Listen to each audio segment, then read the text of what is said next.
Herkese merhaba arkadaşlar. Didim Yeşiltepe'deyiz. Güzel bir villa tanıtacağız. Her zamanki gibi girişimiz aynı, enerjimiz aynı. Tanıtacağımız villalarda yerine özgü, kendine özgü villalar. 700 metrekare arsa içerisinde müstakil bir villa tanıtımı için tekrardan karşınızdayız. Yeşiltepe için her zaman söylediğim gibi Akbük, Didim ve Milas arasında o üçgende kalmış şirin bir belde. Denize uzak 8 kilometre, 8,5 kilometre en yakın deniz burada. Akbük Denizi. Göl olarak Bafa Gölü var. Hani deniz bir deniz etmez ama eskiden denizmiş.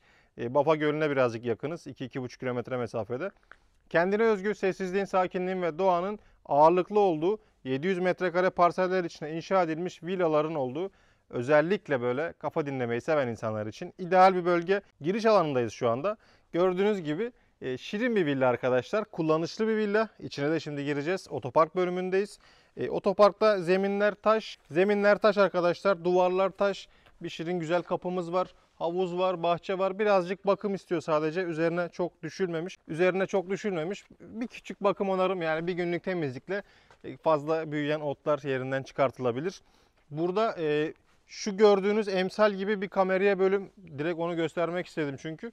Yan tarafta bahçe alanımız var. O bahçe boş duruyor. Arkada çok güzel bir bahçe alanı var. Orası da boş duruyor. Belki şunun gibi tatlı bir şey inşa edilebilir. Belki şunun gibi bir barbekü alanı yanındaki tezgahıyla beraber inşa edilebilir. Duvar boyu kısa. Bunu da devamlı söylerim. Çünkü müstakil villada olması gereken şeylerden bir tanesi de budur. Duvar boyu kısa ama sadece burada kısa. Yani burası açık kalmış. Villanın tamamının etrafı ağaçlarla çevrili, böyle sanki orman içindeymişsiniz gibi bir his veriyor. Burada gördüğünüz gibi emsalde ne sağ tarafı görebiliyorsunuz ne sol tarafı görebiliyorsunuz. Girişte böyle iki tane güzel ağaç var. Doğayı size böyle anımsatan, oksijeni bol bir villa aslında. Otoparktan girişe kadar alanımız fazla. İki araç çok rahat bir şekilde iki araç buraya sığar. Zorlarsanız, fazla misafir geliyorsa 3 araç da buraya sığdırabilirsiniz. Şuradan salon mutfak bölümüne, ön tarafa havuz alanına giriş çıkış yapabileceğiniz bölüm, 2 basamağı var sadece. Ana girişi, villanın ana girişi arka kısımda. Bu taraftan zeminde taşlar döşemeleri devam ediyor. Yine ağaç fazlaca devam ediyor. Ağaç artık son zamanlarda, geçen yazı ki çok kötü bir yaz geçirdik ülke olarak. Ağaçlar adına, ormanlar adına kötü bir yaz geçirdik.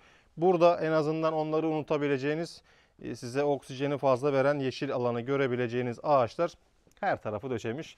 Yani ağaç sevgisi olan insanlar bu villayı çok beğenecektir. Toprak alanı zeminden bir o kadar daha kenarda devam ediyor arkadaşlar. İçinde sadece ağaçlarımız var. Burada güzel bir depo alanımız var. İçinde zaten eşyaları var. Şezlongu, oksijen tüpü vesaire, el arabası, bahçe araç gereçleri, toprakla uğraşabileceğiniz kazma küreği vesairesi hepsi içinde yer alıyor. Güzel bir zeytin ağacı var. Siyah zeytin ve çok güzel vermiş. Verimli bu sene herhalde bu ağaç için. Çünkü zeytin ağaçlarında bir sene dolu bir sene boş geçer. Bu ağaç için herhalde dolu senelerden bir tanesi. Sessizlik çok güzel. Sakinlik çok güzel. Bahçe alanı burada arka tarafta da yine geniş bir bahçe bölümü var. Tahminen şu arkayı da görebilirsek. Ağaçları görüyor musunuz? Ne kadar güzel dizilmiş. Yani yan taraftaki villayla hiçbir bağlantınız yok. Tahminen burası 5 yaşında falan olması gerekiyor. 5 yıl önce orta seviyedeyken dikilmiş, gürleşmiş, büyümüş. Keşke şu kısma da dikselermiş, arka tarafı da görmeseydik. Çünkü burası da arsa arkadaşlar. Yarın bir gün aynı villanın aynı şekilde buraya da gelme ihtimali var. Kapalı olsaydı orası da güzel olurdu. Girişte geniş bir bölümümüz var. Bahçeyle beraber bahçede anlatılacak aslında çok şey var. Bunların hepsini hayal gücünüze bırakıyoruz. Burası neden boş kalmış abi? Şimdi burası boş kalmış. İçeride şömine var. Çok güzel bir şömine yapmışlar. Bence burası odunluk olarak kullanılabilir. Çünkü tam böyle odun boyunda bir boşluk. Biçilmiş kaftan da diyebilirim. Odunları buraya istifleyebiliriz bir tel. Depo var ama depoya tam sığacağını düşünmüyorum. Çünkü oraya koyulacak çok fazla malzeme var. Burası bence odunluk için ideal olabilir arkadaşlar. Girişimizi yaptık. Çelik kapıdan hemen girişte merdiven altı. Şöyle sizi aslında içeri alabilirsem ben arka taraftan anlatmam daha kolay olacak. Burası merdiven altı arkadaşlar. Şık bir merdiveni var, açık bir merdiveni var. Kapalı değil, boğuk değil. Alçak da olduğu için burayı depo alanı olarak kullanabiliriz. Çelik kapının hemen sağ kısmında yer alıyor. Eksik olan ne? Burada şimdilik vestiyer bölümü göremedik. Girişimizi yaptık. Geniş bir hol var. 3 tane pencere. Güzel bir görüntü sağlanmış ama vestiyeri henüz göremedim. Hala göremedim. Vestiyer yoksa çok büyük ayıp ya. Hani büyük bir eksik. Salon kısmından hemen tanıtıma devam edebiliriz. Çok şık bir salon, ferah bir salon, çok geniş, açık mutfak ama yani böyle devasa metre olarak hesaplasak herhalde bir 20 metre, 30 metre sadece uzunluğu mu var nedir? Adım olarak da ölçebiliriz. Aslında yerde seramikler de var. Bunların hepsini 50-50 ölçsek uzun iş olacak ama ölçeceğim. Videonun sonunda size söyleyeceğim burası kaç metreymiş, kaç tane karo varmış. Şömine salonun tam ortasında yer almış. Sağlı sollu antresit taş giydirmeleri var. Şu herhalde menfez sistemi. Üst katta bu hangi odaya gidiyorsa onu da üst katta bulacağız. Hangi odayı ısıtıyor? Çünkü bunların özelliği bu. Hani salonu, mutfağı burayı komple ısıtacak ama üst tarafa da menfez sistemiyle bir ısıtma gönderiyor olması lazım. Klima hemen yine bu tarafa tercih edilmiş. Bu kışlık, bu yazlık. Üst katlarda da klimalar var. Bu arada burada 2 adet klima var. Onu da sonradan gördüm. Oraya da birazdan geliriz. Şuradan giriş çıkış yapabiliyorsunuz havuza. Yine buradan yapıyorsunuz. Havuzu göstermedik. Buradan havuzu gösterip tanıtıma devam edebiliriz. Bu havuz sistemi benim ilk defa karşılaştığım bir olay. Zeminden bir karış daha yukarıda. Şelale tarzı bir şey düşünmüşler herhalde. Yani havuzu böyle silme doldurduğunuz zaman buradaki ızgaralardan su dökülüp tekrar alttan devam edecek. Dökülüp tekrar alttan devam edecek. Klasik bildiğimiz havuz düzeni arkadaşlar. Hani havuzun zemini ve duvarları normal otel havuzlarında gördüğümüz renk tonu fayansı birebir aynısı kullanılmış. Bahçede buradan devasa devam ediyor. Şu anda yaptığım hatayı fark ettim. Hemen U dönüşü yapıyorum. Oraya geçeceğim. Çünkü şu kısmın birebir aynısını biz de yapar mıyız diye yan tarafa dedim ama ballandıra ballandıra da anlattık. Oysa ki yapmışlar. Böyle sanki Amazon ormanında yürüyormuşuz gibi bir hava var. Benim çok hoşuma gitti bu olay ya. Buraya yapmışlar arkadaşlar. Orada gördüğümüz olayın aynısını buraya yapmışlar. Barbekü tamamen taş duvarlarla, yanında tezgah. Birazcık temize, bakıma ihtiyacı var. Üstü kapalı. Şurayı aslında açabiliriz ki kesinlikle açmamız lazım. Bu bitki nedir? Sarmaşık gibi bir şey. Buralara komple sarmış. Burayı kaldırmamız gerekecek büyük ihtimalle. Şu tarafa sadece o sarmaşıklardan olursa, yan tarafın çünkü otopark alanı burası. Aynı bizim giriş yaptığımız gibi. Ya burada düzeni bozmamışlar. Herkes aynı şeyi yapmış.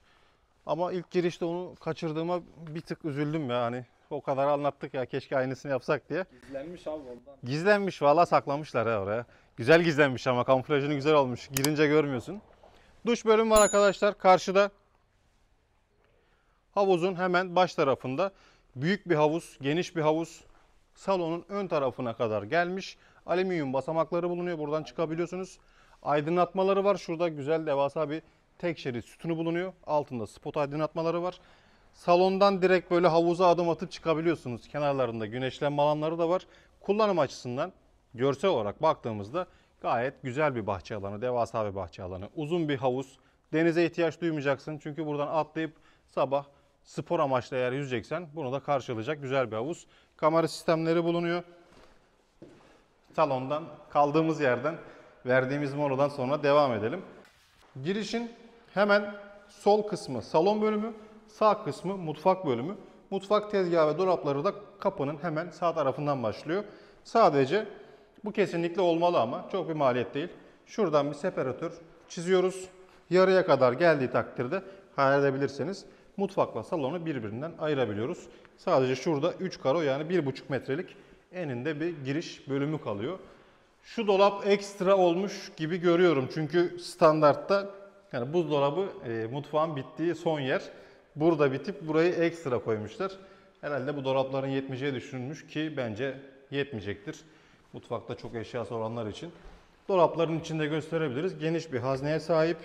Şurası fırın bölümü arkadaşlar. Dolap ve tezgah başlıyor. Ocak bölümü bu tarafta. Davulmaz için yeri hazır. Evye kısmının, evye birazcık basit kalmış açık söyleyebilirim. Standart basit bir evye olmuş. Daha lüks, daha kullanışlı, daha geniş bir evye tercih edilebilirdi. Üstünde hemen pencere bölümü var. Şurası bulaşık makinesi alanı. Şurası da büyük ihtimalle kahve köşesi. Yeterli olmazsa bir tık daha büyütebiliriz. Burası yemek masası için dizayn edilen bölüm arkadaşlar. Geniş bir alan, birebir yemek masasını alıp burada yerleştirebilirsiniz. Yemeğinizi burada yiyeceksiniz. Düzeni de ona göre hazır. Yan tarafta camı var. Açılır kapanır diye sabit cam. Ama bu kısımdan giriş çıkış yapabiliyorsunuz. Az önceki girişten adım atabileceğimiz bölge. Ama ana giriş yine arka tarafta kalıyor arkadaşlar. Tura devam edelim. Burada bir adet yatak odası var. Yatak odasından ziyade şunu gösterelim hemen. Bir küçük burada ıslak hacim bölümü var. Lavabo alanı kullanılabilecek. Vestiyere hala takıldım. Vestiyeri hala çözemedim. Belki arka tarafta şuraya bir küçük de olsa bir şey yerleştirilse iyi olurmuş. Çünkü vestiyer büyük bir eksik. Giriş katta bir adet yatak odamız var. Özel banyolu, ebeveyn banyolu. Kliması yine buranın da yer alıyor. Ortalama 13-14 metrekare civarında bir yatak odası var. Güzel bir salon, güzel bir mutfak. Merdiven dizaynı da farklı arkadaşlar.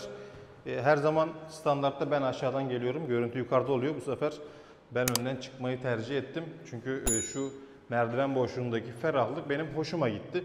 Hoşuma gitti ama o vestiyere takıldım. O vestiyerin yapılması gerekiyordu. Belki bu merdiven daha farklı şekilde yapılıp büyük bir vestiyer bölümü oluşturulabilirdi. Üst katımıza geldik. Üst katta hemen sizin için sağ kısımdan tanıtıma devam edelim. Aşağıdaki yatak odasının birebir aynı. Sadece şu kısım dikkatinizi çekmiştir. Burada aşağıda banyo var. Burada yok.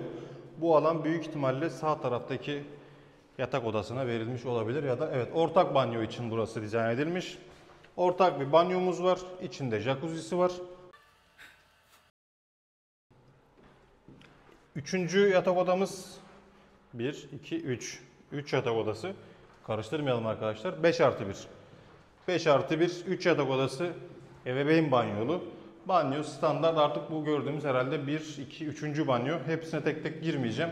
Burada farklı olarak balkonumuz var. Balkondan da direkt havuz cephesi. Buradan havuza atlayabilir miyiz abi? Valla Berkant bu havuz atlama işine takıldı. Buradan kendine güvenen varsa atlayabilir. Arada 1,5 metrelik bir mesafe var. Ama şu çılgınlık yapıp şu sütunun üstünden yürüyüp atlayacağım diyorsanız o da atlanabilir. Ya da bu sütundan aslında aşağı bir şelale indirilebilirmiş. Çok egzotik bir görüntü olabilirmiş. Balkon bunun için müsait. Abi bu şeyi de görelim. Şimdi buralar tamamen müstakil villa, aşağıda söyledik ama en azından üst kısımdan görebiliriz. Tamamen yeşil. Abi yeşilin içinde betonarme aslında pek tasvip etmediğimiz bir şey ama yine de olunca oluyor işte. Olunca da güzel oluyor. Görüntü anlamında da güzel görünüyor. Yeşilin içinde, sakinliğin içinde güzel bir villa. Üçüncü yatak odamız. Buraya da çok kalmaya gerek yok. Zeminler tamamen bu arada seramik arkadaşlar. Aynı balkon. Burada da sahip. Burası da havuzun tam üstü. İşte Berkant buradan atlayabilirsin. Buradan içeri atlanabilir arkadaşlar havuza. Tam çünkü sıfır kalıyor. Son yatak odamız. Ebeveyn banyolu yine. Şöyle bir banyoya bakalım, herhalde burası da standart. Evet, standart bir banyo bölümü, yatak odası bölümü ve balkonu arkadaşlar. Uzunlamasına az önceki girdiğimiz yatak odasıyla beraber ortak kullanılabilecek balkon bölümü arkadaşlar. 400.000 euro buranın satış fiyatı var. Buradan da atlayabilirsin Berkant bak. Direkt havuzun üstündeyiz arkadaşlar. Ama şurada bir şelale şimdi gözümde canlandırınca çok hoşuma gitti.